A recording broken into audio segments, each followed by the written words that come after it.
We have sent them notices and said, hey, here's what the Constitution says. If you can beat me and show me that I'm not right, and that you have constitutional granted authority that allows you to mess with me, then I'll do whatever you tell me to do. But if you can't, you agree that what I'm doing is right. And in every single case around the country, not one government official can respond. Not one. Not one brilliant, bad behind attorney who thinks they're smarter than you, right? And let me say this real quick for all of you in there. Your forefathers helped build this nation, okay? So firstly, for everybody who's in the location right now, I can't see you, but everybody stop and give your forefathers a pat on the back for putting such great words in your rights and privileges and reminding the government officials of the power that you have. So everybody stop and give yourself a pat on the back. And your forefathers. And for all of you there, I want to encourage you to be joyful and to stand with confidence, because when you open up the rights and privileges in your Constitution, you're going to find that you have power that's unbelievable. And once you understand that power that you have, you're going to be able to stand in a way that nobody would believe. And I'm going to tell you today, there is no attorney in the whole nation that will be able to stand against you with your rights and privileges and a heart full of faith. See, you guys got courage and faith already, or you would not be in that building right now. You wouldn't be there. So you have the heart, you have the faith, you have the courage. But what you're looking for is something that is sure, a sure, upright people. And so the biggest gift that somebody can give to someone who has faith, courage, right? Tenacity, trust, heart. You wouldn't even have a business unless you were courageous and tenacious. But that last gift that you need is knowledge and understanding. It is a biblical principle. Knowledge and understanding shall prosper thee, right? The wisdom you have, that applied knowledge makes you a force to be reckoned with. And that's why you can have riches in one hand and honor in the other. You're standing in honor because you're doing the right thing. Your forefathers put it on paper as a love letter for you already. And your schools and the attorneys have hid it from you. Some of y'all got attorneys that y'all have paid $10, $20, $30, $40, $50, $100,000, and they did not get y'all over. No solutions for you. But the first thing they'll do is tell you, no, that can't work. It won't happen. It's too hard. The government is too strong. They got guns. Well, don't get me wrong, but there was a time when the nation started that the government didn't do this. There was a time 70 years ago that the government didn't do this. So what happened is that they have consistently, little by little, removed your rights away and taught you the opposite of the law. The law is here to govern the government workers. Think about this. If you look at Arizona Constitution, right, and you read Article 2, Section 3, you see where it says, and is my sound okay? Am I chopping up? I'm okay? Yes. Okay. So if you look at Article 2, Section 3, it'll tell you that the United States Constitution is the law of the land, and it'll tell you by which all government, state and federal, is bound, right? Or governed. The government is the one that is bound and limited by the United States Constitution, not you. It did not say the people are the ones that are bound by the Constitution. The government officials who signed up to work for the people are bound by the Constitution. Now, some people will say, well, no, I am bound by the Constitution. Shut the freak up. No, you're not. Right? You are not bound by the Constitution. I'll prove it. The Constitution tells how many legislative body members it takes to make a quorum. Now, how many times in recent history have you guys come together to make a quorum on what's going to be done about making bills for the United States? Thank you. You are not bound by the freaking Constitution, all right? You are bound by the common law or the law of the land. The common law comes with a jury of your peers. And if you go shoot somebody, a jury of your peers is going to judge you, right? If you go harm somebody, rape somebody, punch somebody, a jury of your peers is going to try you. Whenever the government wants to use the people's power, right? They say the state of New Jersey versus Johnny. They're using your power to make a case. It's not the government workers making a case against you. They're trying to use the people's power. Guys, the power of the people controls all. So when the governor says, well, we're in an emergency now, so your constitutional protections are canceled. Where did it say that in the Constitution, that you can cancel my rights? It does not say that. Now, some dumb attorney is sitting around right now saying, he's lying. Habeas corpus can be suspended when there's an emergency or a war. No, I'm not lying. The only reason habeas corpus can be suspended in the time of emergency is because in your darn state constitution, the people said habeas corpus can be suspended. But they didn't say you can suspend anything else. And so when it comes to the right to freely associate and assemble, like you guys are doing in that building right now, it says that that will never be abridged. Never. So, guys, there's some rights that you have that can never be taken away. And I know your heart is starting to pump. I know you're starting to feel it. I know that you're realizing, holy crap, we might have something to stand on. This might actually be right, right? So we need to understand that if the government wants to come mess with the people, they need to have a warrant sworn under penalty of perjury by somebody with first-hand knowledge of the facts and probable cause. And you haven't done anything wrong in your private association that anybody needs to come with a warrant. So in order for these people to come against you, they have to have a lot of power on their side. And they just don't have it. And so changing yourself over from the public to the private is an easy way to tell the government, leave it the freak alone. And because you did this stupid stuff, I'm not even opening the door for you to ever come again and do some stupid stuff like you did. See, the government starts to realize when the people start to stand up that the people are learning. So the more people who do PMAs, the more people who stand against this fraud and stand for their rights, the easier it's going to be. Now, I'm going to tell y'all this. Some people might get mad at me for telling, I don't get it, right? But there's tax benefits to being in the private, right? And so these government officials who stealing your money and giving it to everybody and using it to entrap you and force you to stay in the house and sending sheriffs over and police officers to tell you you can't run your business. Okay, if that's the freaking game you want to play, I'll make sure that your tax money dwindles to almost nothing. You won't have money to go pick with my brothers and sisters who don't have PMAs. You're not going to come pick with me, but I'll make sure that your money gets so short that you don't have cash to work with to pick with the ones who decide to just do whatever they do. See, this is how we stop tyranny. You shouldn't be allowing people to have your money and your support who are doing criminal acts against the people. This is really treason. And the reason I say it's treason is because these government officials are getting paid COVID money to shut down business. They're being paid millions and millions of dollars. And I'm sorry guys, my phone is going crazy. I'm getting sent messages from everywhere. These people are getting paid. Phoenix alone got hundreds of millions of dollars. They put $1 million toward COVID. And a government official said the rest of the money got split up between other private entities and agencies.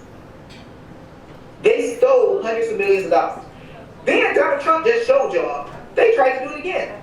They tried to give the people $600 when they sent hundreds of billions of dollars to freaking nations that hate us.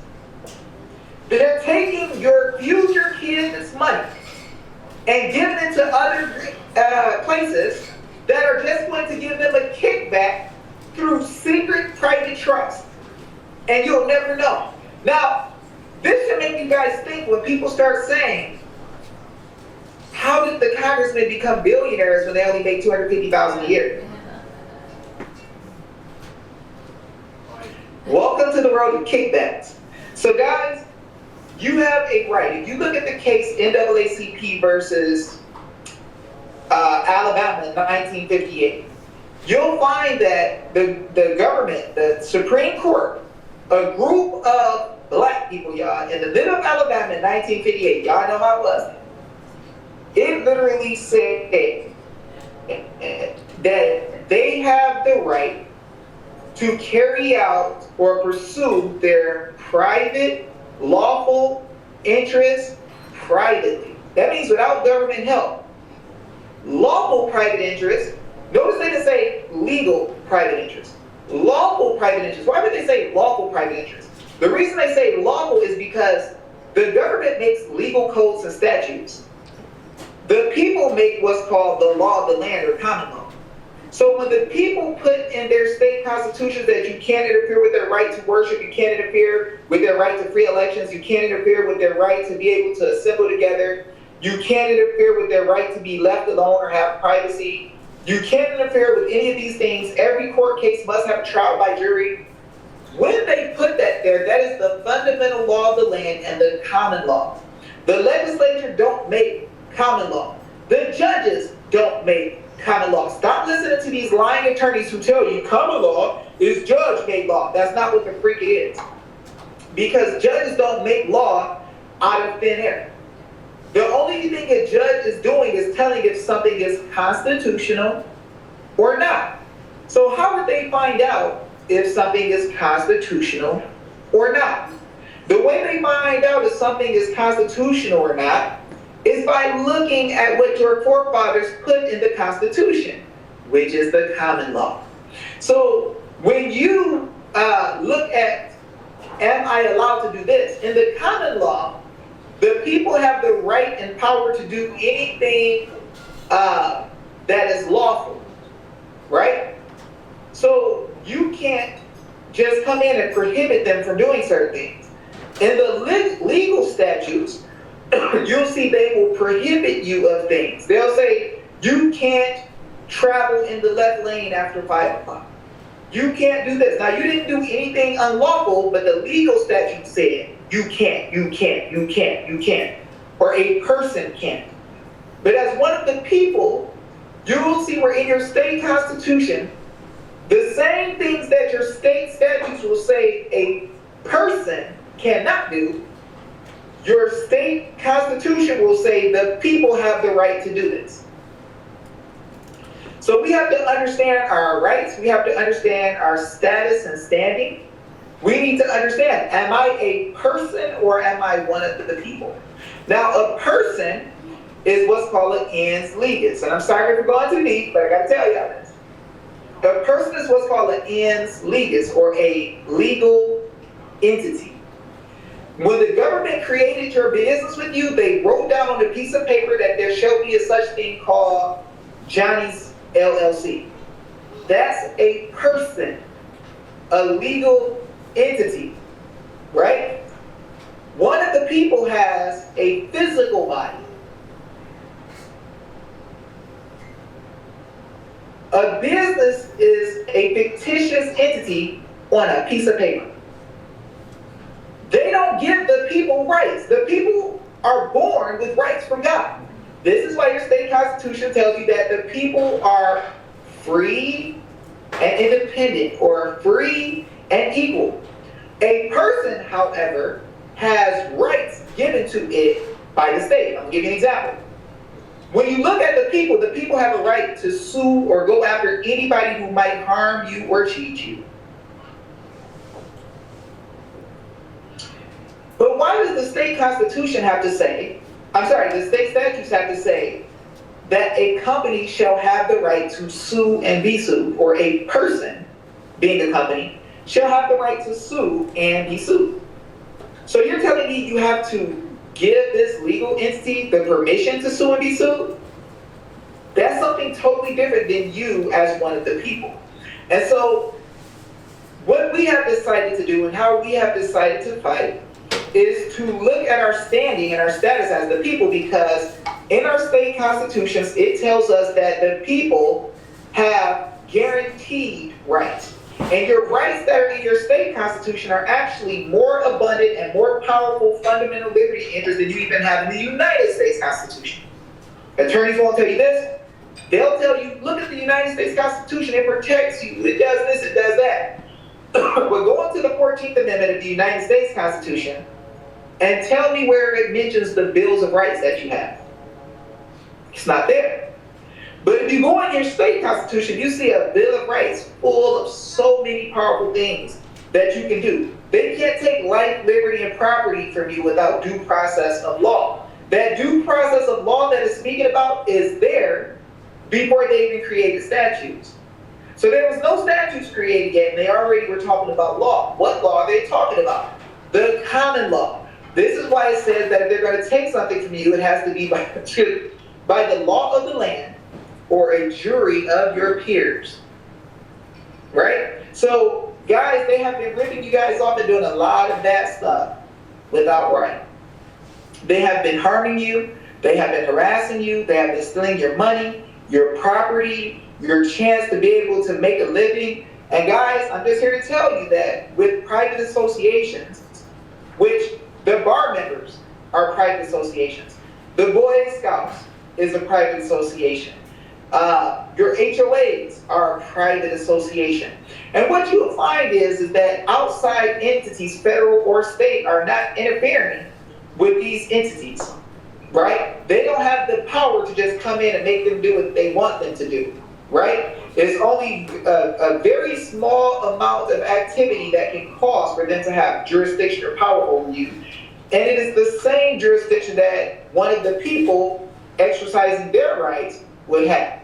But when you want to have a group of people come together, you want to be able to build, and you have a common belief, and you care for each other, it is very wise to be in the private. It is very wise to protect your entity. And we do that by showing you how to present to these people what the law is, watching them where you'll watch them not be able to respond to you. Now, New Hampshire Bills of Rights, it'll tell you that the government is to be accountable, responsive, right? Because as trustees, people who are your servants, if you ask your servant, hey, did you make food at 3 o'clock? The servant should say yes or no. If a servant is not responsive, they need to get fired, right? So guys, when you want to protect your investment, you want to protect your interest, your life's work, it's easy to go into the private and to let them know that they don't have jurisdiction over the private domain. Sometimes they might argue a little bit and say a few foolish things, but when you start showing them the law and you start showing them that you know the law better than them, which we help with, right? You can ask anybody who ever worked with me in the PMA. They know the law usually so well that attorneys are stumped. And I know Tommy just talked to you guys. He probably told you. Tommy was one of the gentlemen that I worked with that Tommy has opened the doors for a lot of people around the country. But what you'll find out is that when they try to come after Tommy put them in their place and they were stumped. They didn't know what jurisdiction they had to mess with him. One of the guys said, listen, we're not messing with you. We ain't sending nobody to bother you. We realize what you gave to us and notice, and he's just like, we let this go, right? Because they understand the law. Some other people have to learn the law, and that's okay. It's our job to teach them. And so we want people to be right by us. We got to be loving, and we got to get out there and start teaching the law. But that means that we have to learn, and it's not hard to learn. We just got to take out the time to focus and care. Now, there's been a lot of stuff that's been done in recent history with getting people so caught up in Desperate Housewives and football and basketball, right? I don't know about football, but the Cardinals never win. But we get to the point where we get so tied up in life that we forget to understand our responsibilities in directing government. They are our servants, they are our employees, and nobody hires employees without telling them what to do, right? So you don't see employees going around running free reign in your business and doing whatever they want to do, telling you what time you got to be at work and how you got to do things. And so that's the same way that we have to be with the government. So with that being said, we have a way to protect ourselves. We have a way to stand strong. I say this all the time. I'm not cocky. I'm a very humble man. But when you pick with my friends, we have a problem. So I say to the government officials, you really don't want that smoke, right? You don't want to have a situation where you have to come against one of us and we show you how your attorneys don't know the law. And it doesn't take a whole lot to get to that point. And when you can understand things in simplicity, it allows for you to be able to stand and kick some major butt. Now, with that being said, I do want to ask, is there any questions that anybody has for me? I know I've been talking for a little bit. I know I didn't get on specific things. But is there any questions that anybody has so I'm not just talking here off? Why would you? I mean, you guys are already doing things where you have a lot of patrons that walk with you in restaurants and bars and clubs. If you look at the VFW has tons of people, parking lot always full, and they're in the private. If you look at the Masons Lodges, they're in the private. If you look at the Moose Lodge, in the private, Lions in the private. Now, even in Texas, there are actual parts of Texas that you can't have alcohol, right? But then people can sign up with a membership and drink alcohol right there in the middle of the freaking restaurant because they're members of a drinking club in the restaurant. So there's no reason to be in the public. If you're commerce only, if all you want to do is sell stuff and that's it, then you could. But why, when it's so easy for them to take charge over what you do? Plus, you do have the ability, if you need to have LLCs that you own that are ran or controlled by private entities. So that even your commerce entities are protected by private entities. Yeah, membership dues are not taxable. And the reason is because in there has commerce, there has to be business done. Membership associations are not businesses. So somebody in and they get a package that allows them to come enjoy every other fight, take pictures, right? All was the PMAs having come together in order to enhance their lives in some way by contract. And so there is no fee for membership dues. Now, if you want to do commerce or want to just sell some t-shirts or something like that, there could be a tax there. If you want to do, let's say if you want to buy houses and you need your personal credit and you have to have money that you make in order to be able to get loans, of course, your salary, if a trustee has a salary, that salary can be taxed and therefore you can prove your income. Now, on the other hand, a PMA can pay your house note tax-free. It can pay your car tax-free, and it can pay for your food tax-free. You have some membership associations that sell like they'll say $400 a month is the membership fee. Inside of the membership, we give you free supplements every month, right? You have the power to come hang with us. We give you free supplements every month. And then the FDA and all of those guys don't have jurisdiction over your practice or your work that's in the private. So as long as you're not doing something that is a clear and present danger of substantive evil, meaning you're trying to kill people on purpose, you're trying to rape people, you're trying to do something crazy, they have no jurisdiction over it. There's states now that's saying that if somebody has AIDS and they don't tell somebody they have sex with them, that it used to be a felony, but now it's not. So if you're going around and you have AIDS, and you know you have AIDS, that's a clear and present danger, and you're trying to give it to people on purpose. Now, there's nobody in the state of New Jersey who's walking around telling people that they have COVID and diagnosing them that own businesses. So when somebody walks in your business and you tell them, put on a mask or you can't come here, you are actually breaking the law. Because under public accommodation, you have to give equal access to anybody, and if they have a medical issue or a spiritual issue that doesn't allow them to do it, you have to accommodate them in the public, just not in the private.